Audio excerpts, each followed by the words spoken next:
안녕하십니까. 조선일보 경제부의 박사기자 방현철입니다. 조선일보가 아주 까다롭게 선정한 베스트 애널리스트부터 이들을 키워낸 증권사의 끝판왕이죠. 센터장 분들, 그리고 증권가의 고수들까지 금융계의 어벤져스들을 모셔가지고 개민을 알 수 없던 진짜 고급 정보를 나누는 1대1 금융 토크쇼 방현철 박사의 많이 버는 머니머니 지금 바로 시작하겠습니다. 자, 오늘은 베스트 애널리스트 중에 한 분을 모셨습니다. 철강, 비철금속 부문에서 2년 연속 베스트 애널리스트를 수상하신 NH투자증권의 변정만 애널리스트 나오셨습니다. 안녕하십니까? 네, 안녕하세요. 네, 간단하게 자기소개 좀 부탁드리겠습니다. 네, 저는 NH투자증권에서 철강 금속 분야를 담당하고 있는 애널리스트 변종만입니다. 이쪽 분야에서는 한 12, 13년 정도 계속 하고 있는 것 같습니다. 오늘 이렇게 출연하게 돼서 영광으로 생각하고 있습니다. 네, 간단하게 말씀을 해주셨는데요. 변종만 애널리스트는 우리 조선일보하고 이제 금융정보업체 FN가이드 공동 주관한 베스트 애널리스트 평가에서 철강, 비철금속 분야에서 2년 연속 베스트 애널리스트로 선정되셨습니다. 철강, 비철금속 분야에서는 가장 정확한 분석을 하셨다, 이런 평가를 받는 거죠. 최근에 시장에서 철강 이 업종 주가가 상당히 뛰고 있어요. 시장이 이 철강을 다시 보는 이유가 있을까요? 뭐가 있을까요? 네, 아무래도 경기가 좋아지다 보니까 경기가 좋아지면 사실 이 자동차도 많이 사야 되고 또 냉장고 세탁기도 사게 되고 그렇죠, 사야죠. 또 집도 또 집값도 올라가고 또 이사도 하고 그러면 집값 너무 많이 올랐는데요. 네, 새 집도 들어가게 되면 또 더 마른 물건도 사게 되고 이렇게 경기가 좋아지면 사실 그 물건을 만드는 소재인 그 철강이 많이 쓰일 수밖에 없거든요. 거기 다 철강이 들어가죠. 그러니까. 그렇습니다. 네. 그러니까 경기가 좋아지니까 이제 철강을 다시 보게 되고 시장에서도 관심이 많이 높아지고 있다. 이렇게 정리를 하면 되겠습니다. 네. 근데 이제 요새 이제 뉴스가 많이 나오는데 철강은 그냥 하늘에 뚝 떨어지는 게 아니라 그것도 원료가 있잖아요. 철광석이라고. 그렇습니다. 네. 철광석 가격이 꽤 오르고 있다고 그런 뉴스들이 많이 나오는데요. 네. 이게 얼마나 오르고 있고 이게 왜 오르는 거죠? 똑같은 이유인가요? 네. 그 한번 좀 자료 좀 보면서 같이 말씀 나누면 좋을 것 같아요. 저희가 이제 지금 준비된 자료 좀 보시면요. 이 화면은 2020년과 올해 철강금속 관련된 이런 그 아이템들이 얼마나 좀 가격이 올랐는지 이걸 보여주는 건데요. 파란색은 2020년에 연간으로 얼마나 올랐는지를 보여주고요. 그렇습니다. 네, 빨간색은 올해 연초부터 지금까지입니다. 근데 철광석을 보시면요, 사실 작년에 많이 올랐어요. 작년에 거의 한 80% 가까이 올라간 것. 여기 있는 것 중에 제일 많이 오르지 않았습니까? 작년에 많이 올랐고 또 올해도 또 거기에 이어서 30%, 40% 정도 또 올랐어요. 그래서 이 막대 그래프를 합쳐 놓으면 가장 많이 오른 게 철광석이다, 이렇게 볼 수가 있고요. 여러 가지 자산 클래스나 이런 거 다 비교했을 때요. 이거 좀 더 길 시계를 한 번 더 보여드릴게요. 아래쪽에 보시면 이게 철광석 가격이 나와 있는데 2010년 이전에는 사실 이게 연간 계약을 많이들 했기 때문에 그 전까지는 그렇게 이제 매일 같이 데이터가 나오진 않았고요. 연간 계약은 매년 한 번 그렇죠. 이렇게 계약을 해서 포스코랑 가격을 그렇죠. 딱 잡아놓는 거죠. 그러니까. 맞습니다. 그 이후로 이제 분기 계약 이런 걸 거쳐서 지금은 이제 거의 지금도 분기 계약, 월간 계약 다양하게 있습니다만 요즘은 이제 데일리 가격들이 중요해졌죠. 지금 보시면은 이제 232달러까지 올랐었어요. 그래서 이렇게 갔다가 지금은 이제 그거보단 조금 떨어지긴 했지만 그래도 여전히 철광석 가격이나 철강 가격이 매우 높게 이렇게 형성되어 있는 걸 보실 수가 있습니다. 어쨌거나 지금 사상 최고 맞습니다. 가격까지 올라갔다. 네, 맞습니다. 오르는 거 역시 아무래도 경기가 좋아지고 그렇죠. 그러니까. 이게 경기도 좋아졌고 또 이제 또 생산하는 광산들 입장에서는 바이러스 영향도 있었어요. 바이러스요? 네, 코로나? 그렇죠. 맞습니다. 이게 이제 광산이 돌아가려면 광산이 조업을 하려면 사람이 투입이 돼야 되잖아요. 다 기계화돼 있지 않아요? 그래도 사람이 가서 또 조정도 해야 되고. 그러다 그렇군요. 보니까 아무래도 이제 평상시보다는 조금 이제 공급 쪽에서 생산이 좀 영향이 있었죠. 그러니까 잘 안 되고. 네, 맞습니다. 수요가 좋아진 거를 그렇게 빨리 못 따라간 영향도 좀 있었습니다. 그러니까 작년에 많이 올랐군요. 그러니까 작년에 코로나 때문에 이제 공급이 어려워지고 그러니까 이제 철광석, 철강이 아니라 철광석 가격이 많이 올랐다. 근데 맞습니다. 우리가 그냥 상식적으로 생각해 보면 원료 가격이 오르면은 비용이 올라가니까 철강을 생산하는 이 기업들이 안 좋아질 것 같은데 실적이 오히려 이제 시장에서 철강주는 상당히 많이 뛰었단 말이에요. 한 50% 그렇게 뛰었다는데 이거 어떻게 설명을 해야 되는 거죠? 다시 아까 네. 보였던 그림을 다시 보여드릴게요. 네. 네, 요거부터 볼까요? 지금 네. 보시면 철강업체들 주가들 말씀하신 대로 거의 네. 뭐 45도 각도로 계속 다 오르고 있습니다. 포스코뿐만 아니라 뭐 미국 철강사, 일본의 니폰 스틸, 뭐 중국의 포선철강이 최근에 주가는 좀 빠졌지만 뭐 대체로 다 주가가 많이 올랐고요. 예. 뭐 이 차트를 보시더라도 2020년에 빨간색으로 표시된 2020년에 높은 그래프들은 전부 다 주가와 관련된 것들입니다. 예. 왜 이렇게 오르느냐? 예. 역시 이제 철광석 가격이 오르니까 기업들이 그걸 이제 가격을 전가시켜요. 원가가 철강 올라가니까 기업들이 예, 그 가격을 맞습니다. 이제 그 다른 뭐 쓰는 또 뭐 가전업체니 그렇죠. 네. 뭐 자동차 자동차 회사니, 업체니 뭐 조선업체니 이런데 이런 예. 쪽에다가 힘이 세군요. 그러니까 철강 기업들이.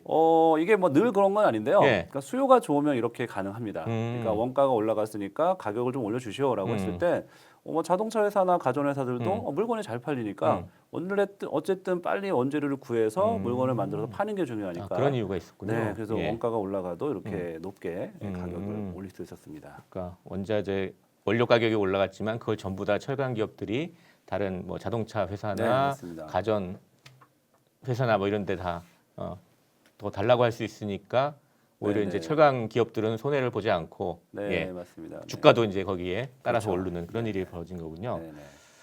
철강이라는 것은 이제 보면 이 사실 대표적인 수출 산업이잖아요. 네, 맞습니다. 그러니까 그냥 우리나라 시장만 봐서는 안 되고 글로벌 시장을 좀 봐야 될 것 같은데 글로벌 철강 시장의 구조는 어떻게 돼 있는지 좀 설명을 해주십시오. 네, 지금 저 테이블 하나 보여드릴 텐데요. 네. 같이 보시면 네. 그 2020년 기준으로 해서 전 세계에서 철강을 제일 많이 생산하는 국가는 중국입니다. 중국이 역시 거의 한 제일 10억 많이. 5,300만 톤을 생산했으니까요. 전 세계가 18억 6,400만 톤을 생산했는데 거의 뭐 그죠 절반을 좀 넘는 정도를 지금 생산을 하고 있어요. 절반을 중국이 생산하고 네, 있다. 네, 철강에. 그 다음에 많은 게 이제 인도입니다. 인도가 인도? 거의 1억 인도도 톤 많이 해요? 가까이. 네, 인도도 많이 합니다. 네. 그다음에 일본이 3위고요. 한 일본도 8,300만 꽤 톤. 많군요. 그러니까 러시아가 한 7,300. 음. 그다음에 이제 미국도 한 7,300만 톤 됩니다. 우리나라가 이제 그 다음 정도 순위가 되고요. 여기서 재밌는 게 이제 중국하고 미국이죠. 예. 예. 미국이 경제 규모는 더 큰 걸로 알고 있는데 네, 미국이 세계 1위의 경제 그렇죠. 규모죠. 예. 중국이 뭐 미국의 한 3분의 2 정도 그 정도 될 텐데요. 지금 철강의 생산량만 놓고 보면 미국이 중국의 10분의 1도 안 됩니다. 예, 그만큼 이제 중국이 아주 중요한 위치를 차지하고 있다. 철강 생산에 있어서는 중국이 아주 중요하다. 네, 맞습니다. 네. 이런 말씀이 되겠네요. 그러면 이런 구조라면은 철강은 상당히 중국의 영향을 많이 받을 것 같은데요. 네, 그렇죠. 예. 예, 올해 주목해야 될 철강 분야에서 중국의 움직임은 뭐 어떤 게 있을까요? 일단 중국 정부가 최근에 철강 관련해서는 두 가지 좀 그 이슈가 좀 있는데요. 첫 번째는 증치세 환급을 폐지시켰어요. 증치세라면 수출할 때 네, 맞습니다. 이게 보통 우리로 치면 이제 부가가치세 비슷한 예. 건데 그걸 이제 수출을 좀 장려하는 의미에서 철강제에 부여된 그 부가가치세, 증치세를 이제 환급을 해줬어요. 다시 지금까지. 돌려준 세금을 네, 이제 그러니까 걷었다 다시 주는 거예요? 맞습니다. 그러니까 예. 세금을 돌려주니까 기업 입장에서는 수출을 좀 장려하는 그런 정책인데 5월 1일부터는 이제 그걸 폐지시켜 버렸습니다. 그럼 수출하면 수출을 장려하지 않고 반대로 그렇죠. 이제 예, 그러니까 수출을 좀 약간 자제해라 네, 이런 맞습니다. 얘기네요. 예. 중국 내부에서도 철강 수요가 좋고 가격이 급등하니까 중국 정부는 그러면 철강을 수출하지 말고 좀 내부에다 공급을 해라 이런 이제 메시지를 준 거고요. 또 두 번째는 또 탄소 저감하고 좀 관련이 있습니다. 지금 글로벌리 전부 다 예. 이제 탄소를 줄이자 탄소를 이런 줄이자 그러고 정책인데 있죠. 친환경으로. 네, 예. 맞습니다. 또 시진핑 주석도 이제 2030년에 탄소 배출 고점, 2060년에 이제 넷제로 하겠다 이렇게 예. 말씀을 하셨고 그거에 따라서 정책들이 이제 나올 거다 이런 기대감들도 좀 있는 상황입니다. 그럼 아무래도 철강을 만들려면 석탄도 많이 써야 되고 그렇죠. 그러니까 예. 탄소를 줄이려면 철강을 좀 생산을 네, 줄이든지 맞습니다. 아니면 좀 더 친환경적인 설비를 예, 하든지 맞습니다. 뭐 이렇게 네, 돼야 네, 되겠네요. 네. 그럼 어쨌거나 글로벌 시장에 중국이 공급하던 철강은 좀 줄어드는 뭐 이런 일이 벌어지겠네요. 그러면 네, 뭐 그렇게 좀 기대를 하시는 분들도 있는데요. 예. 아직까지는 사실은 이제 그렇다고 해서 중국의 철강 생산량이 줄어들고 이러지는 않고 있고요. 그렇군요. 예. 저희가 4월 달까지 데이터를 봤을 때는 뭐 거의 사상 최고 수준의 철강 생산량을 유지를 하고 있어요. 계속 늘고 있거든요. 그래서 네. 그 부분은 좀 앞으로 좀 네. 관찰이 필요한 네. 부분입니다. 아직까지는 영향이 없지만 그래도 네. 거기 주목을 해봐야 된다. 중국의 그렇죠. 움직임을 좀 그 수출을 좀 제한하거나 또 친환경 정책을 하면서 철강 생산에 대해서 어떤 규제를 할지 뭐 이런 걸 주목해봐야 된다. 이런 말씀하셨고요.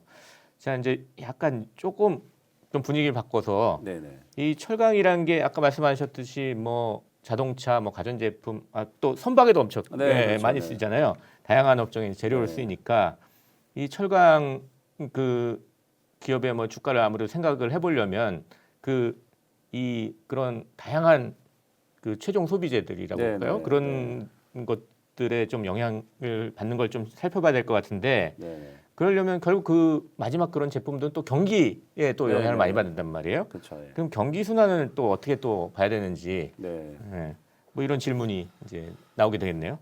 네, 맞습니다. 지금 먼저 준비된 차트를 한번 같이 보시면요. 이게 이제 우리 박사님이 말씀하셨듯이 전 세계 철강 소비의 약 뭐 50% 정도는 이제 건설, 뭐 인프라를 포함한 부동산, 뭐 건설 이런 쪽에 사용이 되고요.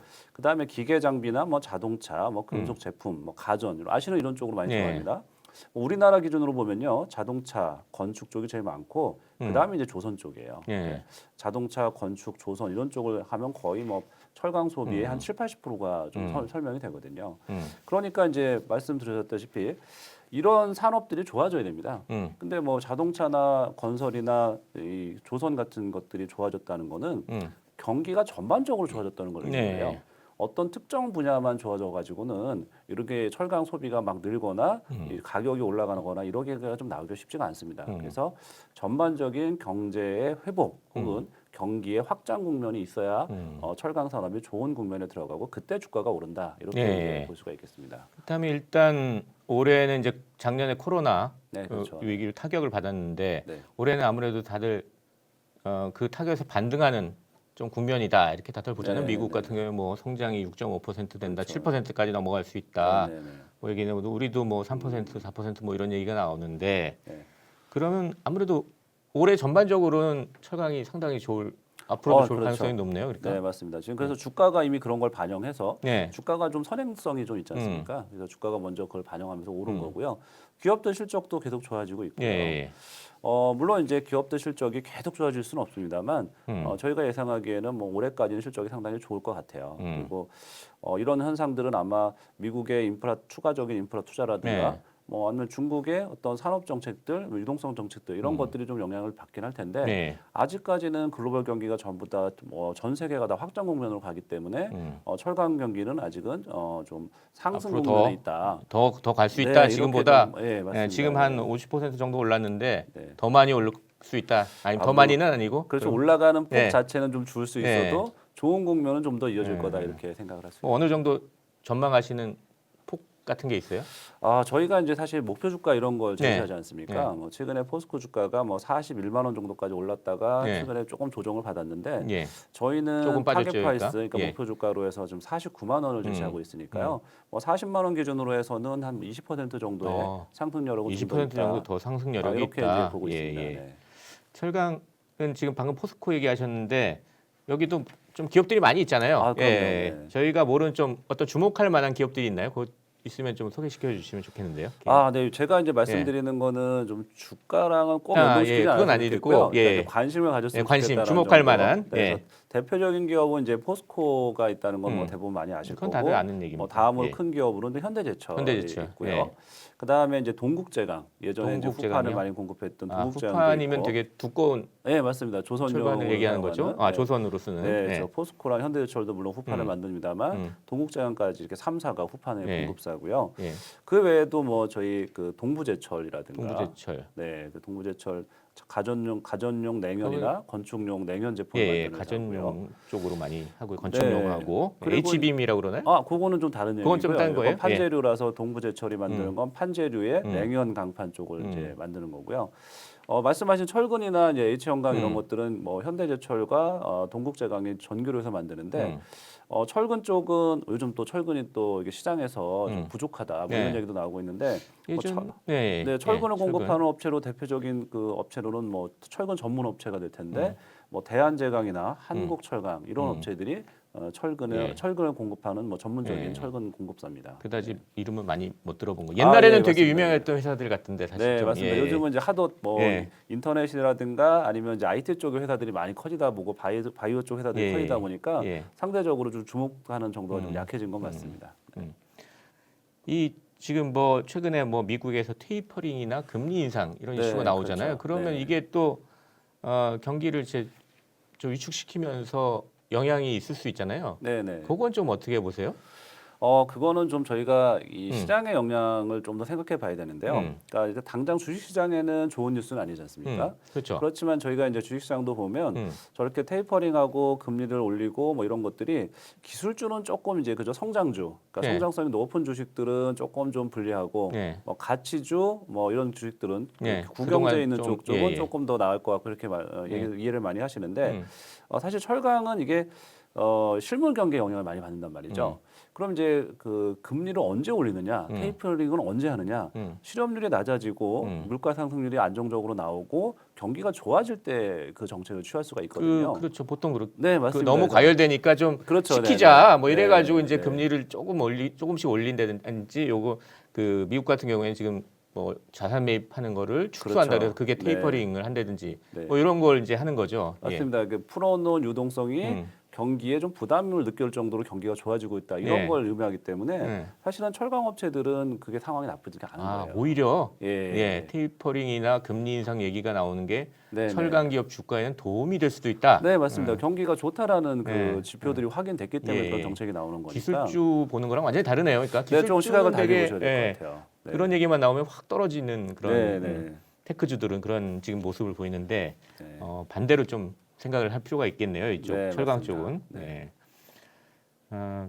그러면 그렇게 해서 뭐 어느 정도 철강 얘기는 이제 네, 좀 네. 다 마무리했고 이제 비철 금속 이쪽도 보시는데 네, 네. 너무 길게는 안 하고 이 뭐 짧게 좀 네, 네. 몇 가지 여쭤보겠습니다. 이게 네.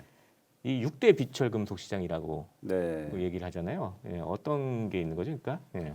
주로 저희가 이제 비철 금속 하면은 많이들 보시는 게 이제 뭐 금은 가격 같은 귀금속 가격부터 네. 해가지고 뭐 구리 가격이나 니켈 가격, 아연 가격, 납 가격, 알루미늄 가격 이런 것들을 주로 보시고 있고요. 금 가격, 은 가격이 최근에 좀 다시 좀 오르고 있고요. 네. 그다음에 구리 가격, 닥터 카퍼라고 하죠. 네, 뭐 닥터 상당히 카퍼. 많이 오른 걸 네. 확인할 수가 있고, 뭐 아연 가격도 이게 철강에 쓰이는 도금제인데 철강 시장이 좋으니까 또 조금 최근에 보면 다시 또 반등을 하고 있습니다. 여기서 주목할 것이 이제 금 가격하고 구리 가격인데요. 예. 금 가격이요. 원래 작년보다 사실은 그렇게 더 오르지 못하고 있어요. 예, 이게 저희가 이제 인플레이션이다 뭐 하면은 그 인플레이션을 해지하기 위해서 금을 많이 사잖아요. 그쵸? 예. 금을 많이 사는데 최근에 나타난 현상은요. 금을 사기도 하지만 비트코인 같은 디지털 골드 그렇죠. 해서 예, 그런 쪽에 비트코인은 수요도 디지털 상당히 골드라고 있었다라고 이제 부르니까 해석을 하시는 부분인 거죠. 예. 네, 그렇습니다. 네. 금이 약간 불쌍하네요. 네, 옛날에는 그렇지만- 상당히 인플레이션 우려 나오면 예. 무조건 금으로 갔는데 요새 네, 디지털 네. 골드가 생겨가지고 요새 또 비트코인을 주춤하니까 또 금 또 가격이 금으로 조금 또 오르고 가네요. 있고 좀 그렇습니다. 불쌍하진 않네요. 그러니까 네, 어떻게 보면. 네. 그것도 방금 말씀하신 구리. 네, 이 네. 구리가 요새 상당히 재밌던데 보니까 왜냐면 골드만삭스에서 구리가 새로운 원유다. 네. 뭐 이런 리포트를 내기도 하고 구리를 주목해야 된다 그러는데 우리가 보통 경기가 좋아지면 구리 많이 쓰니까 네, 좋아진다. 그렇죠. 이런 정도 상식으로 알고 있는데 그게 아니라 뭐 새로운 뭐가 더 있다 이런 얘기를 하더라고요. 골드만삭스가. 예. 예, 맞습니다. 지금 구리의 수요처가 좀 더 넓어지고 다양해지는 건데요. 예. 뭐 저희 요새 보면 전기차 이런 예. 얘기 많이 하잖아요. 그러니까 전기가 흐르는 데는 모두 다 구리가 가장 많이 쓰이죠. 그렇죠. 가격 예. 대비 가장 저렴한 금속이니까.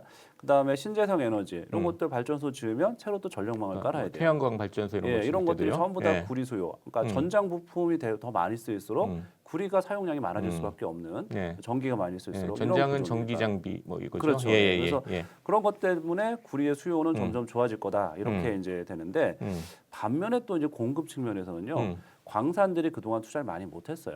그리고 구리를 생산하는 기업들도 준비를 좀 했었어야 되는데 네. 그 속도가 좀 늦다 보니까 수요 공급 면에서 구리 가격이 올라갈 여지가 있다라는 거고 박사님 방금 말씀하셨지만 골드만삭스에서는 뭐 구리가 새로운 원유다 이런 얘기도 하고 있고 예. 2025년에 구리 가격이 15,000불까지도 갈 수 있다 이런 전망도 나오고 있는 게 지금 한 현실입니다. 10,000만 달러 정도 네, 지금 하는 것 10,000불 같아요. 정도 예, 하고 예, 예. 있습니다. 네. 한 50%더 오를 수 있다 그렇죠. 뭐 이런 네, 얘기네요. 네. 예. 근데 이런 비철 금속들은 어떻게 투자해야 되는지 그러니까 뭐 철강은 아까 기업들 뭐 여러 군데 소개를 시켜 주셨는데 네네. 어떻게 해야 되는지 뭘 주목해야 되는지 이게 궁금합니다. 구리도 사실은 비철금속이나 구리도요. 네. 이게 투자할 수 있는 방법이 몇 가지가 있는데 예. 실제 ETF가 있고 그다음에 주식이 있지 예. 않습니까? ETF. ETF는 이제 구리 가격을 추종하는 ETF들이 상장되어 있는 것들이 예, 있고요. 예, 예. 또 여기서 조금 나눠서 보시면 구리 가격 자체를 추종하는 건지 네. 아니면 구리 사업하려는 회사로 만들어진 ETF인지 예, 기업들 주식으로 네, 구성된 그렇죠. 건지 이렇게 좀 그걸 좀 구분해서 투자하실 때 좀 선별하시면 좋을 것 같고요. 또 그거 말고도요. 우리나라 같은 경우는 사실은 이제 뭐 구리를 가지고 사업을 영위하는 이런 기업들이 대표적인 게 풍산 같은 회사가 있으니까 그렇게 투자하실 있고요. 때는 투자하실 때는 그렇게 좀 나눠서 보시면 될 것 같아요. 예, 알겠습니다. 예, 제가 쭉 얘기를 다 들어보니까 철강이란 게 하여튼 우리 실생활과 관계는 많이 있는 것 같은데 우리가 투자할 때는 거의 쳐다보지 않았단 말이에요. 왜 그랬는지 참 이게 궁금합니다. 예. 네, 저희가 이제 그 실생활에서 사실은 철강 제품을 직접 살 일이 없거든요. 그러니까 마트에서 철강 제품을 팔지는 않으니까. 그렇죠. 하지만 여러분들이 투자자분들도 자동차를 살 때 이미 철로 만들어진 제품을 사는 거고요. 냉장고 세탁기도 마찬가지고 심지어 집을 살 때도 철을 가지고 골격을 만들어서 지은 것이기 때문에 만약에 내가 나뿐만 아니라 사람들이 자동차를 많이 사는 걸까 느껴진다. 또 가전 제품을 많이 바꾸더라. 아니면 최근에 뭐 재건축이다 뭐다 해서 건축 경기가 좋더라. 이러면 이제 그때 철강을 좀 투자할 수도 있고 이런 좀 다양한 좀 생활에서 아이디어를 얻을 수도 있을 것 같습니다. 예, 그렇군요. 이렇게 해서 오늘 그 변종만 애널리스트를 모시고 들은 철강과 비철 금속 분야에 대한 쭉 그 현재 상황 그리고 앞으로 전망 다시 한번 곱씹어 볼 필요가 있겠습니다. 예. 지금 2년 연속 베스트 애널리스트에 선정되셨는데 3년 연속 베스트 애널리스트를 향해 열심히 달려가 주시기를 기대하겠습니다. 예. 네, 감사합니다. 감사합니다. 구독자 여러분께 마무리 인사 부탁드리겠습니다. 네, 올해 안에도 연말까지 투자자 여러분들이 좋은 성과가 있도록 열심히 노력하겠습니다. 다 함께 우리 한번 또 좋은 또 성과를 내기 위해서 달려갔으면 좋겠습니다. 감사합니다. 이렇게 해서 받으면 많이 버는 방현철 박사의 머니머니 NH투자증권의 변종만 애널리스트와 함께했습니다. 지금까지 저는 조선일보 경제부의 박사기자 방현철이었습니다.